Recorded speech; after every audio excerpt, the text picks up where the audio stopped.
ఈ రోజుల్లో love marriages అనేవి చాలా కామన్‌గా జరిగిపోతున్నాయన్నమాట.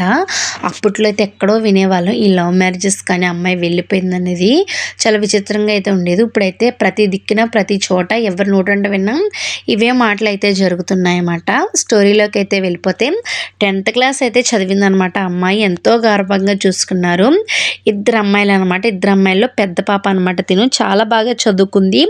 కానీ ఇంటర్ చదివించాలంటే, బయటికి వెళ్ళాలంటే ఎలాంటి ఘోరాలు, అన్యాయాలు జరుగుతాయేమో, మా అమ్మాయికి కూడా అలా జరుగుతదేమో అన్న భయంతో వాళ్ళైతే 10థ్‌తో తన చదువైతే ఆపించేసారనమాట. ఇంట్లోనే కుట్లు, అల్లికలు నేర్పించుతూ ఉన్నారనమాట.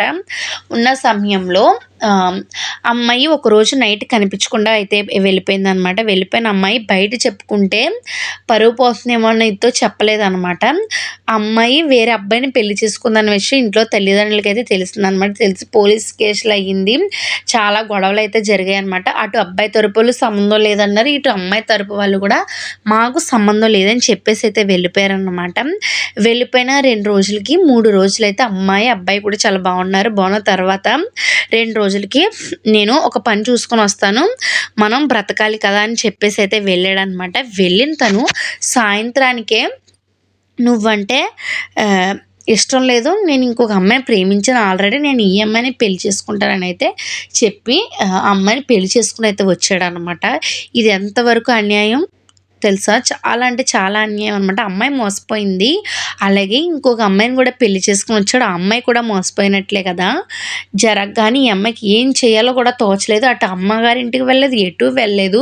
అమ్మాయికి చావు తప్ప ఏమీ లేదనమాట. నువ్వు బయటకి వెళ్ళిపో అని చెప్పి ఆ అమ్మాయిని ఇష్టం వచ్చినట్టు కొట్టి బయటికి అయితే గెంటేసాడనమాట. గెంటేసిన తను ఏం చేయాలో కూడా అర్థం అవ్వలేదు. బయట పనులు చేసుకుంటూ, పాచి పనులు చేసుకుంటూ బ్రతుకుతుందనమాట. ఇంతకీ ఆ విషయం వాళ్ళ తల్లిదండ్రులు కూడా కళ్ళారా చూశారు. కానీ అమ్మాయిని తీసుకురావడానికి వాళ్ళు ఇష్టం లేదు. ఎందుకంటే అమ్మాయి ఆ తప్పు చేస్తుందని ఇష్టం లేదనమాట. తను ఉంటే ఎంత, చనిపోతే ఎంత అని అయితే అనుకుంటున్నారన్నమాట. ఇప్పటికీ అమ్మాయి పాచి పనులు చేసుకుంటేనే బ్రతుకుతుంది. ఆమె జీవితం అయితే నాశనం అయిపోయింది. ఒక్కసారి అయితే ఇలాంటివి చేసేటప్పుడు ఆలోచించండి. మీకన్నా ఎక్కువగా మీ ఇంట్లో తల్లిదండ్రులకే బాగా తెలుస్తాయి అన్నమాట.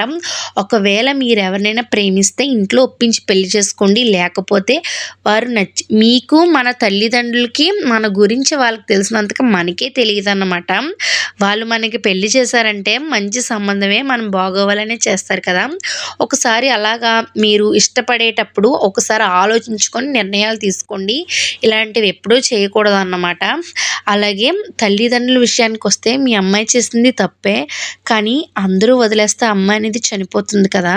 కానీ ఆ అమ్మాయిని ఒక్కసారి ఇంటికి తీసుకొచ్చి ఆ అమ్మాయిని కాస్త క్షమించి ఆ అమ్మాయికి ఒక కొత్త జీవితం అనేది ఇస్తే చాలా బాగుంటుంది.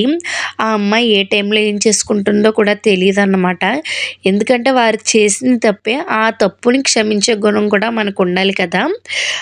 ఇలాంటి కథలు ఎన్నెన్నో మన జీవితాల్లో చూస్తున్నాము, జరుగుతున్నాయి, చాలా జరుగుతున్నాయి. ఫ్రెండ్స్, ఈ స్టోరీ మీద మీ అభిప్రాయం ఏంటో కామెంట్ అయితే చేయండి. అలాగే మీ చుట్టుప్రక్కల కానీ, మీ జీవితంలో కానీ చూసినటువంటి ఎలాంటివి ఏవైనా స్టోరీస్ మాతో పంచుకోవాలనుకుంటే డిస్క్రిప్షన్లో మెసేజ్ చేయండి. అలాగే మన ఛానల్ని తప్పకుండా సబ్స్క్రైబ్ చేయండి.